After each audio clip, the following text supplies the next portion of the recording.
Hermanos, a todo el cuerpo de Cristo. Bueno, hoy quiero hablar un tema que es muy importante, ¿no? Que tengamos muy en cuenta y que, bueno, el Espíritu hoy me ha puesto para hablar.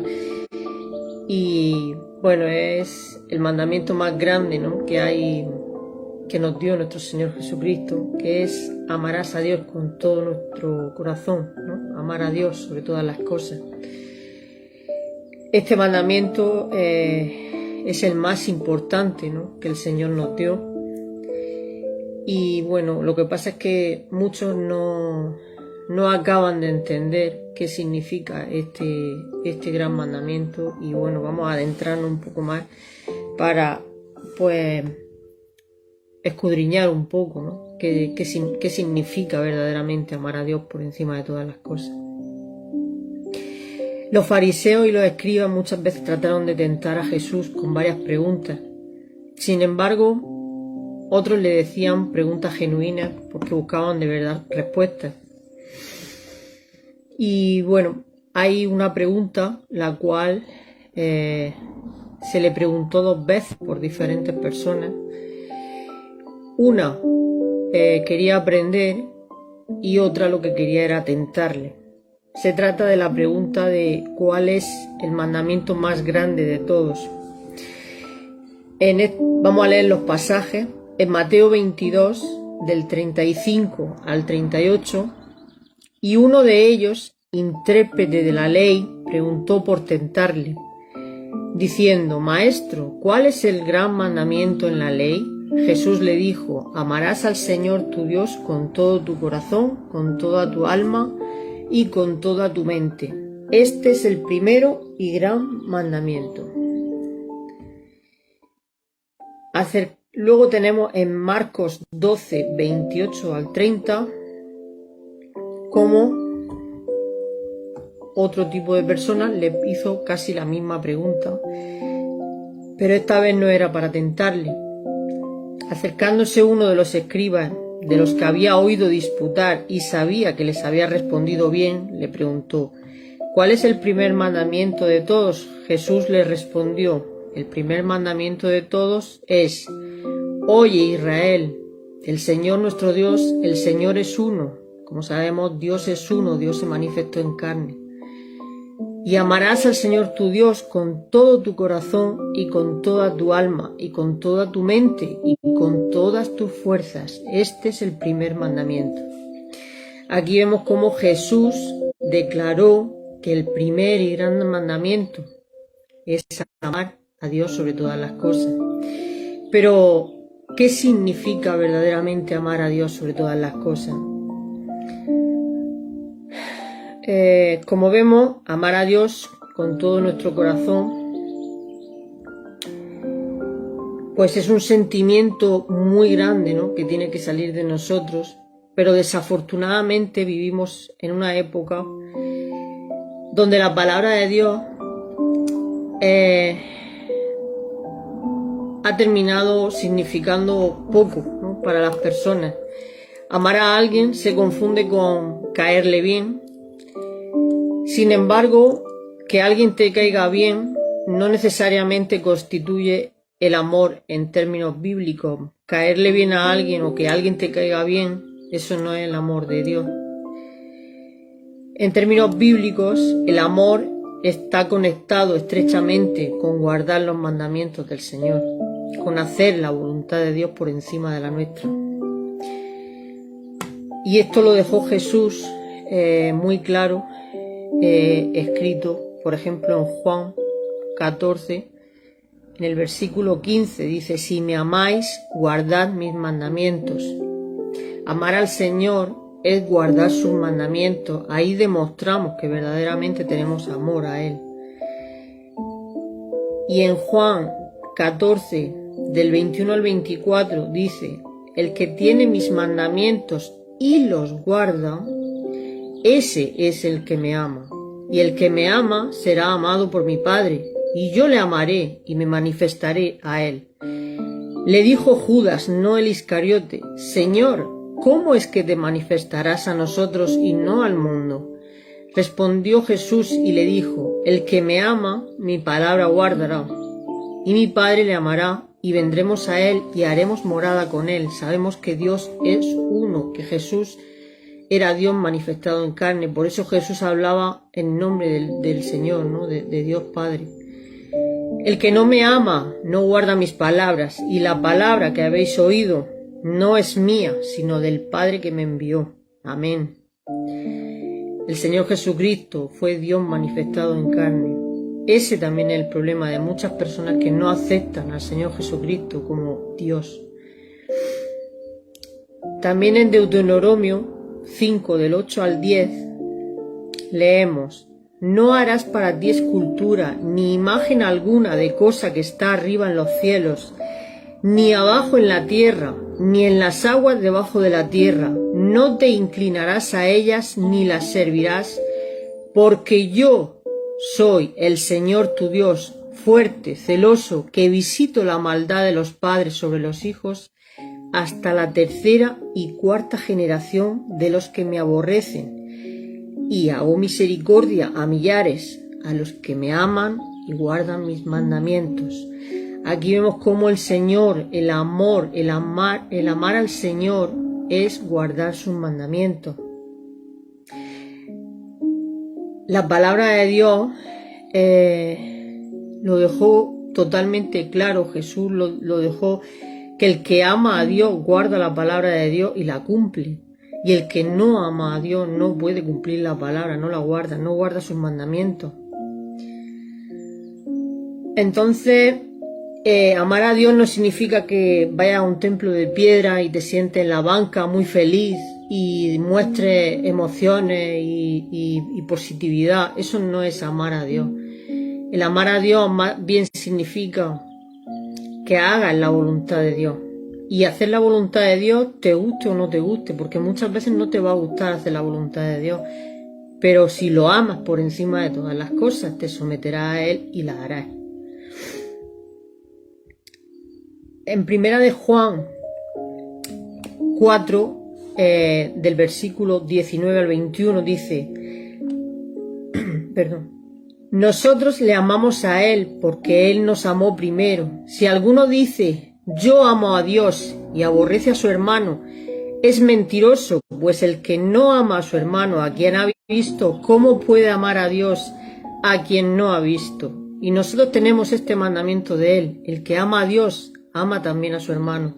Evidentemente, si tú tienes a tu hermano, nuestros hermanos ya sabemos que son los que hacen la voluntad del Señor, ¿no? No son los impíos, no. Los impíos son nuestros prójimos, pero no son hermanos, porque no hacen la voluntad del Señor. Entonces, nuestros hermanos son aquellos que hacen la voluntad de Dios. Esos son nuestros hermanos, son nuestra familia. Entonces, si tú no amas, eres incapaz de amar a un hermano que está haciendo la voluntad del Señor, porque para hacer la voluntad de Dios tiene que tener el Espíritu Santo. Y evidentemente, si tú no lo amas, si tú no puedes aborrecer a una persona que tiene el Espíritu Santo de Dios, porque Dios mora en él, entonces eso no es algo totalmente incompatible, ¿no? Entonces debemos amar a nuestros hermanos, porque si no logramos amar a nuestros hermanos, que los estamos viendo aquí, ¿no? Que podemos hablar con ellos, que los tenemos en presencia, ¿cómo podremos decir que amamos a Dios si no, a Él no lo vemos todavía? Entonces, primeramente debemos de amar a los hermanos, porque su Espíritu Santo está en ellos. Entonces eso es una prueba también. Primera de Juan 5, del 2 al 3, dice: en esto conocemos que amamos a los hijos de Dios, cuando amamos a Dios y guardamos sus mandamientos. Pues este es el amor a Dios, que guardemos sus mandamientos, y sus mandamientos no son gravosos. Cuando uno tiene el Espíritu Santo, puede guardar los mandamientos de Dios, porque el Espíritu Santo es quien te da esa fuerza para guardarlo, y es quien te guía, y es quien te hace poder cumplirlo por el Espíritu Santo. Entonces no se hacen gravosos, porque dijo el Señor que su yugo era fácil. Si tú sigues al Señor y lo dejas vivir en ti verdaderamente, seguir al Señor no es difícil y cumplir sus mandamientos tampoco son gravosos, porque tenemos el Espíritu Santo. En Primera de Juan 3, del 22 al 23 dice: y cualquier cosa que pidiéramos la recibiremos de Él, porque guardamos sus mandamientos. Cuando uno cumple los mandamientos del Señor, cualquier cosa que le pide al Señor, porque se la va a pedir conforme a su voluntad, no a la tuya, el Señor te la va a dar. Y hacemos las cosas que son agradables delante de Él, y este es su mandamiento: que creamos en el nombre de su Hijo Jesucristo, y nos amemos unos a otros como nos lo ha mandado. Y el que guarda sus mandamientos permanece en Dios y Dios en él. Y en esto sabemos que Él permanece en nosotros por el Espíritu que nos ha dado. ¿Cómo sabemos que nosotros permanecemos en el Señor? Porque estamos haciendo su voluntad y no la nuestra, porque somos capaces de crucificarnos, de negarnos a nosotros mismos para dejarlo actuar a Él. Ahí sabemos y tenemos la certeza de que hemos renacido en Cristo y de que vive Él en nosotros y nosotros en Él, porque dejamos que Él obre. Luego hay varias falacias corriendo por el cristianismo de hoy. Una muy seria es la falsa idea de que a Dios no le importa si hacemos o no sus mandamientos. La gente, el típico salvo siempre salvo, ¿no? Que tú recibes la gracia y que ya puedes hacer lo que quieras, no hace falta que guardes sus mandamientos. Solo dicen que tienes que tener fe, ¿no? Y amar a Dios, entre comillas,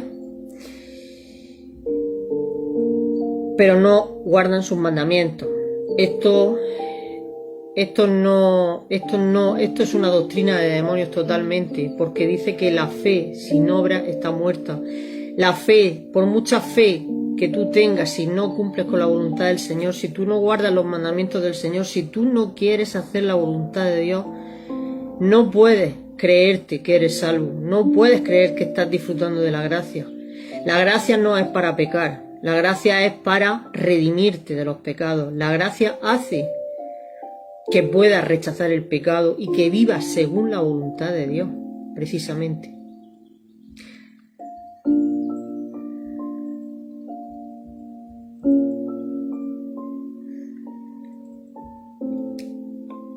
En estos pasajes, por ejemplo, en Juan 14:23, Jesús respondió y le dijo: si alguno me ama, guardará mi palabra, y mi Padre lo amará, y vendremos a él, y haremos con él morada. Aquí vemos cómo dice: si alguno me ama. Si a alguno me ama, ya está poniendo una condición el Señor. Ahí no dice que todos van a ser salvos. Ahí dice con la condición de que lo amen y guarden sus mandamientos. La gracia tiene unas cosas que cumplir y hay que obedecer al Señor por encima de todas las cosas. Ahí demostramos que verdaderamente amamos al Señor. Primera de Juan 3:22: y cualquier cosa que pidiéramos la recibiremos de Él, porque guardamos sus mandamientos y hacemos las cosas que son agradables delante del Señor. En repetidas ocasiones en toda la Escritura el Señor nos dice que si le amamos guardaremos su palabra. Eso es muy importante, saber si yo estoy verdaderamente cumpliendo ese mandamiento, que es el más importante de toda la Escritura. Es preguntarme y examinarme si yo estoy cumpliendo la voluntad de Dios, si yo estoy cumpliendo los mandamientos del Señor.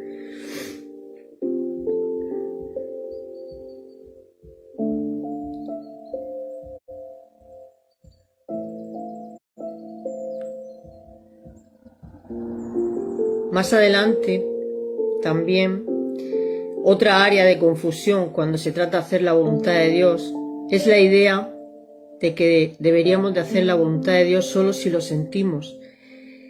Pero si no lo sentimos, entonces estamos disculpados, porque supuestamente creemos que si Dios querría que hiciéramos su voluntad nos lo pondría, ¿no? El sentir. Hay veces que los demonios impiden que apreciemos el sentir que Dios nos pone. Hay veces que el mundo tiene tanta preocupación y tanta confusión que Dios te está intentando poner un sentir y tú no lo percibes. Entonces, estas personas que creen que porque si no sienten hacer una cosa, si no sienten cumplir la voluntad del Señor o si no sienten predicar, no lo tienen que hacer, están totalmente equivocados, porque vamos a pensar una cosa, ¿no? Cuando estábamos en el mundo, cuando uno tenía que ir al trabajo, te tenías que levantar a las 8 de la mañana, a las 7 de la mañana, en pleno invierno, pues seguro que cuando estabas tapado con las mantas en la cama, más de uno no tendría ganas de levantarse. La carne, por supuesto, no querría levantarse ni querría ir a trabajar, pero era una obligación que teníamos que hacer y nos levantábamos sin pensarlo para cumplir ese trabajo, ¿no? Tuviéramos ganas o no tuviéramos ganas. Nadie nos preguntaba, el jefe no te preguntaba, ¿tienes ganas hoy de venir a trabajar? Si no tienes ganas puedes quedarte en la cama acostado. No. El Señor es el dueño de todas las cosas, es nuestro jefe.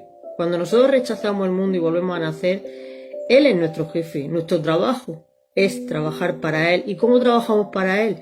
Predicando su palabra, santificándonos, arrepintiéndonos de los pecados, limpiándonos, purificándonos, ayudando al prójimo. Y eso no hay cabida para si tengo ganas hoy o no tengo ganas. Es un trabajo. Y si antes lo hacías en el mundo y no pensabas si tenías ganas de levantarte o no, cuánto más ahora que es para el Señor.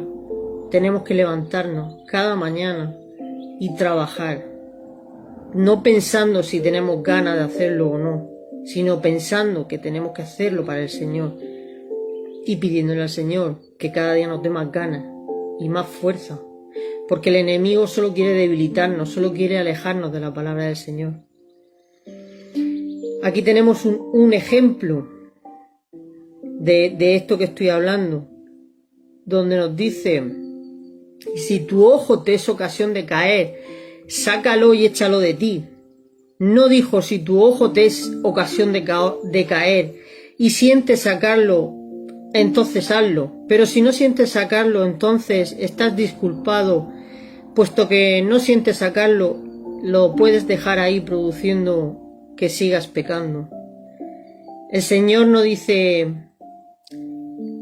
haz esto si quieres o si no. El Señor te ha dicho los mandamientos, te ha dicho que hay que predicar en este tiempo. No te dice si tienes ganas lo haces y si no, no lo hagas. Si quieres dejar de pecar, deja de pecar, y si ves que no lo sientes, sigue pecando. No. Aquí dice que si tu ojo te es ocasión de caer, que lo saques y lo eches de ti. Todo lo que tú sientas que te es ocasión de pecar, sácalo sin pensar de ti. Da igual si quieres o no quieres, somete tu carne al Señor, somete tu voluntad al Señor. Lo que te haga ocasión de caer, sácalo sin pensar, apártalo de ti.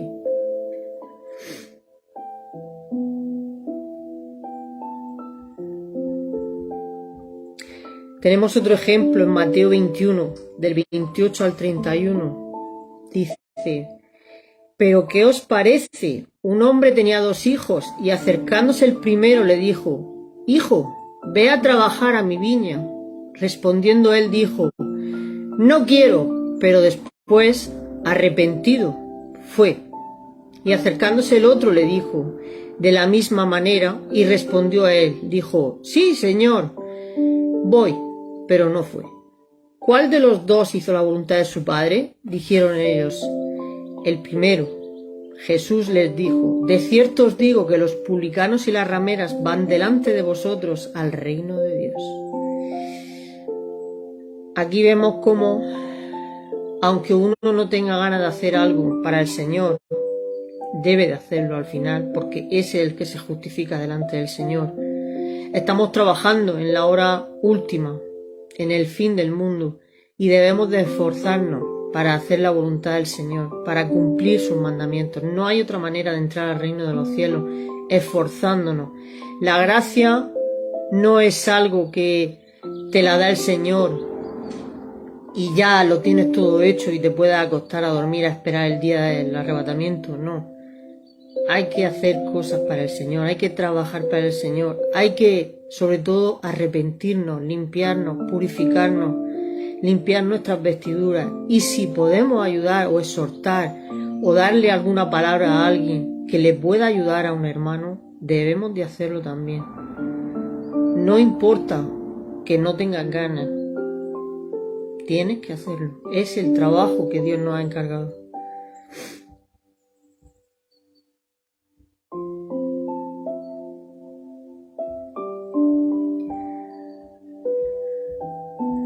Luego también tenemos lo anterior no significa que no podamos o no deberíamos hablarle al Padre y pedirle otra opción de algo que nos pase, que tengamos que hacer, ¿no? Nuestra relación con el Padre es una relación real. El Señor quiere que estemos hablando con Él a todas horas. Quiere que sus hijos le hablen, le cuenten sus problemas. Cuando tú te veas incapacitado para hacer algo, por ejemplo, como en la noche de Getsemaní, ¿no? Jesús iba a ser entregado para ser crucificado, y Jesús, cuando estaba con sus discípulos en el jardín, y cuando venía Judas, ¿no? Y los sumos sacerdotes a arrestar a Jesús, Jesús estaba en agonía. Hubiera querido dejar pasar esa copa de él y se lo pidió al Padre. Y él sabía que tenía que pasar esa copa, pero él habló con toda su confianza, ¿no? En ese momento de dolor, en ese momento de quebrantamiento, él le expuso, ¿no?, al Padre, como nos dice en Lucas 22, del 41 al 44. Y él se apartó de ellos a distancia, como de un tiro de piedra, y puesto de rodillas oró diciendo: Padre, si quieres, pasa de mí esta copa, pero no se haga mi voluntad sino la tuya. Y se le apareció un ángel del cielo para fortalecerle, y estando en agonía oraba más intensamente, y era su sudor como grandes gotas de sangre que caían hasta la tierra. Aquí vemos cómo el Señor Jesucristo, en medio de esa agonía, ¿no?, sabía que se acercaba la hora de su muerte, y él por un momento tuvo dolor, ¿no? Sufría, estaba sufriendo, y se le pasó por la mente, ¿no?, pedirle al Padre, en medio de ese dolor y de ese sufrimiento, de ese quebrantamiento. Le dijo: Padre, si quieres, pasa de mí esta copa, pero no se haga mi voluntad sino la tuya. Él siempre puso, a pesar de ese dolor, él puso la voluntad del Señor por encima y le pidió al Señor que se hiciera según su voluntad, no la de él. Hoy día nosotros estamos pasando, ¿no?, momentos muy duros, donde tenemos que rechazar incluso a los familiares que hemos tenido hasta ahora, a nuestra madre, padre, hermanos, y son momentos donde uno cree que no puede, ¿no? Son momentos muy duros en los que cuesta, y en los que, si nos arrodillamos ante el Señor, posiblemente le diríamos: ayúdanos, ¿no? Si quieres, pasa de mí esta copa.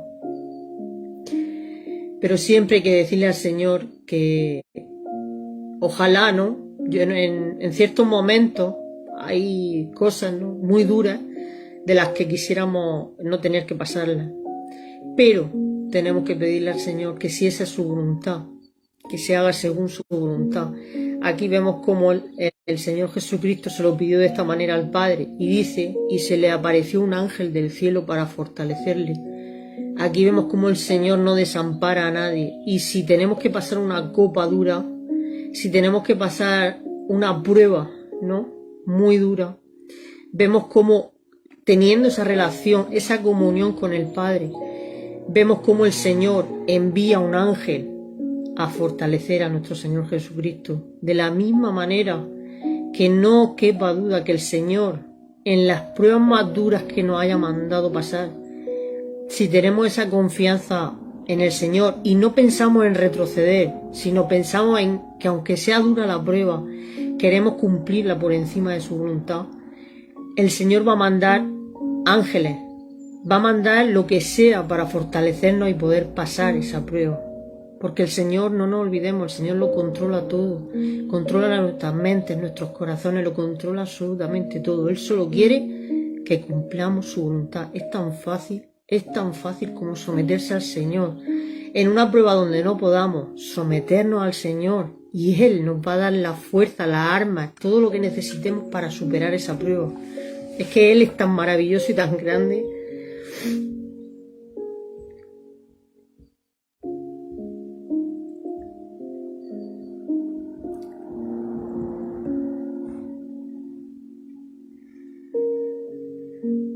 Luego dice Jesús, Juan, en 1 Juan 18:11, Jesús entonces dijo a Pedro, mete tu espada en la vaina, la copa que el Padre me ha dado, ¿no la he de beber?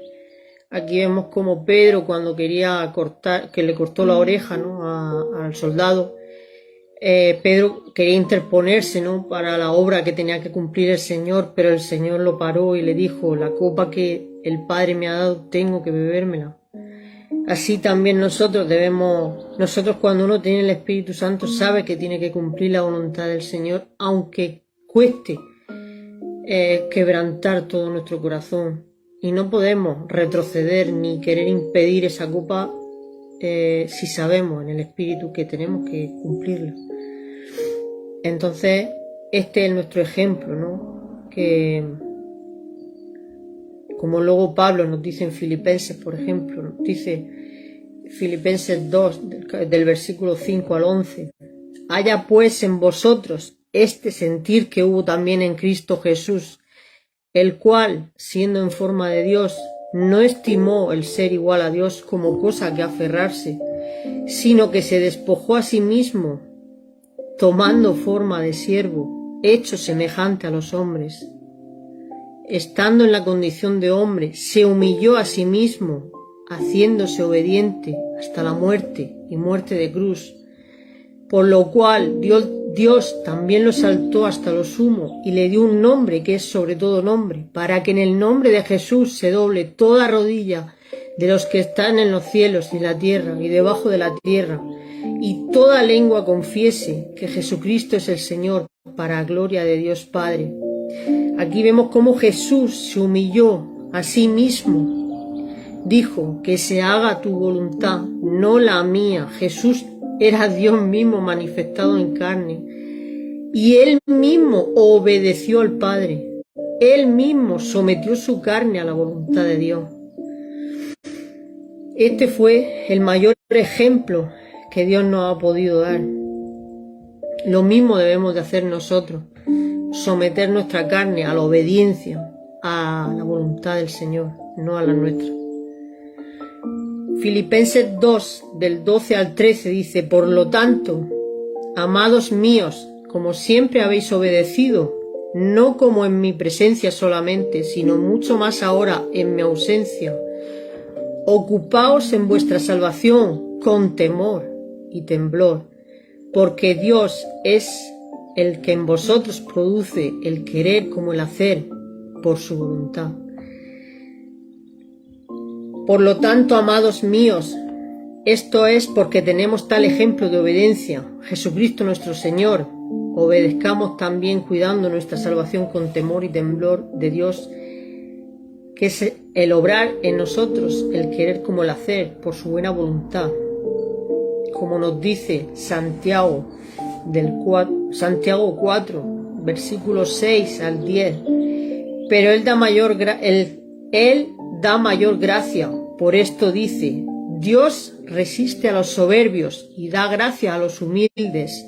Someteos pues a Dios, resistir al diablo y huirá de vosotros. Acercaos a Dios y Él se acercará a vosotros.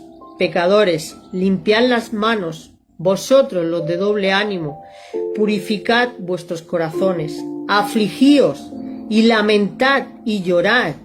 Vuestra risa se convierta en lloro y vuestro gozo en tristeza. Humillaos delante del Señor y Él os exaltará. Aquí como se caen todas las falsas doctrinas del salvo siempre salvo, de todos esos que dicen que tienen que pecar hasta el final. Aquí se caen por su propio peso, son mentirosos, esos apóstatas. Humillaos delante del Señor y Él os exaltará. Dice que Dios resiste a los soberbios, a toda esa gente que no quiere arrepentirse, que no quieren volver a nacer. Dios resiste a ellos. Dice que sometamos a Dios, que nos sometamos a Dios. Resistir al diablo. Resistir al diablo es no pecar.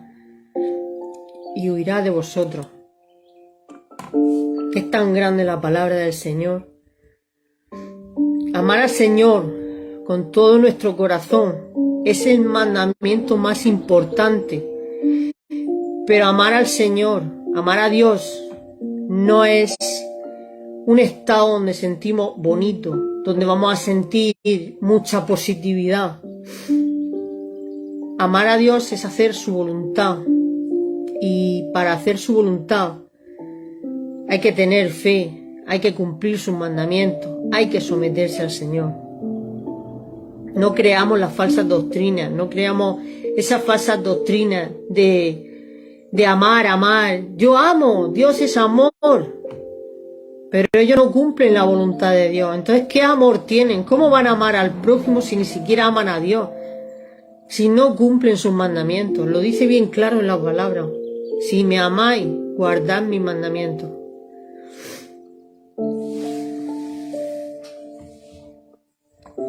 Así que, hermanos, esto no significa que no tengamos sentimientos. Claro que tenemos sentimientos. Y muchas veces van a ser sentimientos encontrados con la voluntad del Señor, donde se van a... pues no vamos a querer, ¿no? La carne, por supuesto, ya lo he dicho 1000 veces, la carne nunca va a querer cumplir la voluntad del Señor. Por eso hay que aplastar la carne. Hay que aplastarla para verdaderamente cumplir con la voluntad de Dios, que eso es amar a Dios por encima de todas las cosas. Así que, como dice la palabra, ¿no? Sometámonos al Señor. Él nos fortalecerá. Aunque parezca difícil para nosotros, dice que su yugo es fácil. Cuando uno se somete a la voluntad del Señor, el Señor lo llena por completo, ¿no?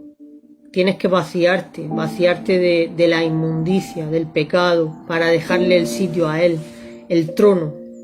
Tu templo es donde el Señor se tiene que sentar.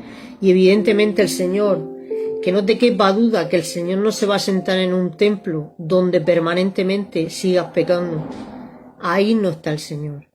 El Señor no es inmundo como estos apóstatas, estas doctrinas falsas quieren hacerle, ¿no? Quieren que parezca que el Señor se sienta en un sitio lleno de inmundicia y de pobredumbre. El Señor, sabemos que el Señor no se sienta en cualquier sitio. Si el Señor llama a alguien, si el Señor hace renacer a alguien, es porque lo ha limpiado con su Espíritu Santo y ha quitado toda la inmundicia, todo el pecado, para poder sentarse Él en ese templo. El Señor vive. Cuando uno dice Cristo vive en mí, si tú dices que Cristo vive en ti, da frutos de arrepentimiento, da frutos de santidad, da frutos de ser un verdadero hijo de Dios, porque Dios no puede ser burlado. Si tú pecas cada día, si tú te revolcas en el mundo, si estás metido en el mundo sirviendo a la bestia, no quieres renunciar al sistema, no te quieres separar de los que se han convertido en abominación, de los que han recibido la marca de la bestia, de los que son hijos del diablo. Si tú te gusta la inmundicia, la mentira, eres un incrédulo, ahí no está el Señor. El Señor no puede sentarse en un templo sucio. El Señor siempre da primero el Espíritu Santo para que la persona se niegue a sí mismo y tenga la oportunidad de ser lavado y de ser limpio, para que el Señor entonces pueda habitar en él. Así es como el Señor habita en uno. Así es como el Señor habita en ti. ¿Sabes por qué? Porque ve que lo amas de verdad. Ve que cumple el primer y gran mandamiento, que es amar a Dios por encima de todas las cosas. Porque si uno ama a Dios y guarda sus mandamientos, estará lleno del Señor, lleno del Espíritu Santo, y Dios morará en esa persona. Esa es la seguridad que tiene un verdadero hijo del Señor. Muchos dicen, cuando decimos que estamos, ¿no?, en santidad, que hemos renacido, muchos se burlan, ¿no? ¿Y cómo puedes saber que tú vas a ser salvo? Nadie sabe si vas a ser salvo hasta el final. Tú tienes que tener la certeza, la palabra lo dice. Tienes que tener la certeza de que has renacido en Cristo por tus frutos. Porque tienes que tener los frutos del Espíritu Santo.